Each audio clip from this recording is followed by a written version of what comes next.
Kyle from Vitriol. You're watching EMGtv, and you're about to get 5 minutes with me.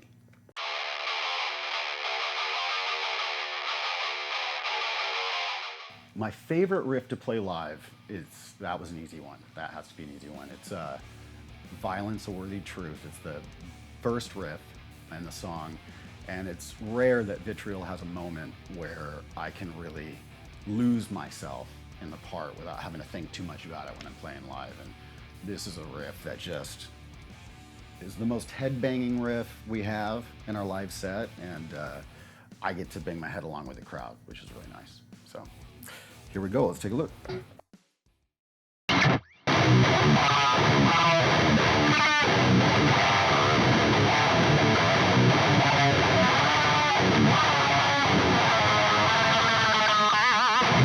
That's my favorite section of it.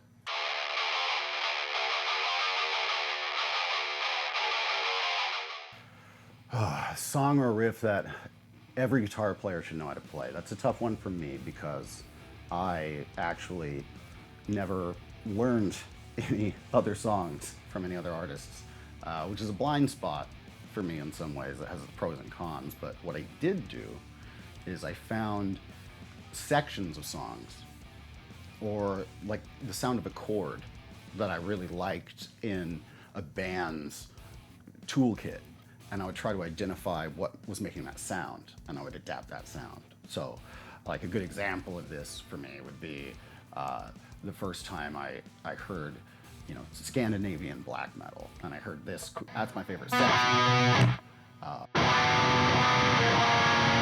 And that diminished third, I don't know, roast me in the comments if that's not correct, but that added this spooky dissonance that I loved, but rather than going and learning an entire song, I just looked up some tabs and some videos and just saw what their hands were doing in those sections. I'm like, okay, and then I used that to write my own stuff. So that's my experience with learning other artists' material.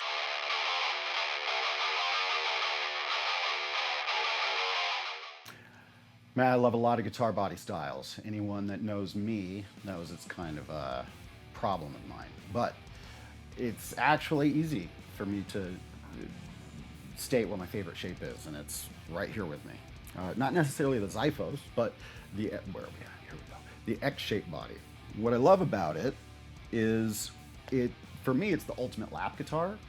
These get a bad rap for not being practical or ergonomic, and I really couldn't disagree more. I mean, this is one of the most comfortable guitars to play sitting. It's very comfortable to play strapped. One other thing that I don't feel like people talk about enough when it comes to guitar bodies is how it actually orients the fretboard to your body when it's strapped, right? So if you play a V strapped, you'll notice that the 24th, the 22nd fret is much further out to the left side of your body, and almost has like a cello feel. Whereas a Strat, you're gonna have that 24th or 22nd fret more in the middle of your body. So I found with the pointier guitars, having my neck kicked out a little bit more this way, yeah, I have to reach a little further down this way, but it makes the shreddy stuff way more accessible and comfortable. I don't feel like I'm having to reach over my rib cage to get to the high stuff. So yeah, nothing but good stuff about these guys.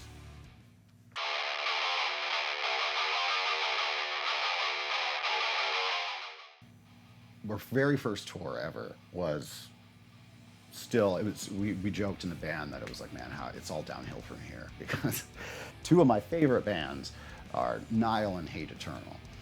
And our very first tour was in Europe with Nile and Hate Eternal, which is like literally a dream come true.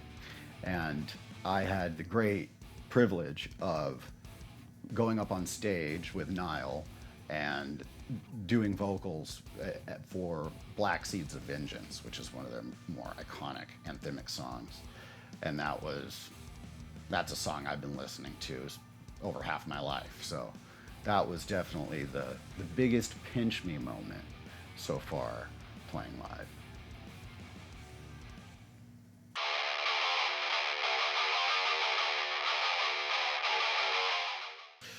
I'd like to pretend to have to sit and think about what my ultimate pedal, my Desert Island pedal is, but I don't have to think about it.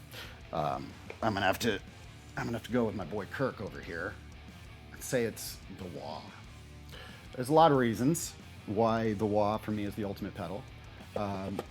Even though I don't use it in riffs, the vocal-like expression that you get from a wah for leads is so... I never feel more like I'm speaking through my guitar when I'm playing the wah. It's hard to describe, but it feels like you're going directly through the pickups or something. I don't know, but it adds a kind of magic to the parts that demand a wah that I feel like no other pedal for me can compete with.